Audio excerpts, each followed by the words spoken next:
9 parties contested the general elections on March 2nd. At the weekend, 7 of those parties lashed out at the Chief Elections Officer Kit Lowenfield for elections report he submitted using fraudulent numbers declared by the returning officer for District 4, Claremont Mingo, on March 13th. The parties have all called for the CEO to be fired. A New and United Guyana, the New Movement, and the Liberty and Justice Party, which joined their list and won over 2,000 votes, issued separate statements noting that the CEO's conduct warrants dismissal. ANOG, led by former Speaker of the National Assembly Ralph Ramkaran, said, "It is clear that he has no intention of carrying out the lawful instructions of the Commission, and he must not be permitted to frustrate the completion of the process." Meanwhile, the New Movement in its statement said Lowenfield is holding the country hostage.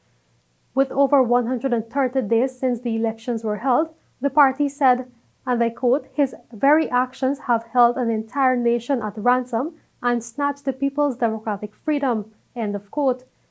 A member of the New Movement has filed criminal charges against Lowenfield for fraud and misconduct in public office. Police have been unable to serve the charges on Lowenfield, and as such, the magistrate has ordered that they do so by July 24th. Lowenfield was asked 3 times to submit a report based on the national vote recount, which shows a victory for the opposition People's Progressive Party. But each time, he has doctored his report to show a win for the coalition APNU-AFC.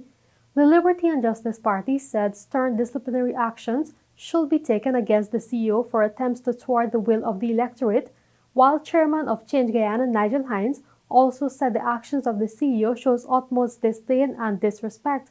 Hines said it is futile to believe that the CEO will eventually declare the rightful winner of the elections, and GECOM should use every legal mechanism to allow for an official declaration. The recount results showed the People's Progressive Party winning the elections by 15,416 votes, but Lowenfield's Saturday report gave the APNU-AFC a win using figures Mingo declared on March 13th. The People's Progressive Party noted that, and I quote, "Lowenfield's conduct not only amounts to gross insubordination and egregious dereliction of his duty, but his report constitutes intentional fraud in that he included numbers which he knows to be fraudulent and fictitious." The PPP referred to Article 162(1)(b) of the Constitution of Guyana, which adequately empowers the Commission to take necessary actions to ensure impartiality and fairness.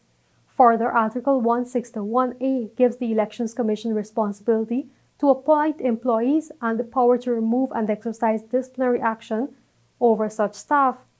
Therefore, it said GECOM has the constitutional mandate and duty to dismiss Lowenfield forthwith and immediately appoint another Chief Elections Officer.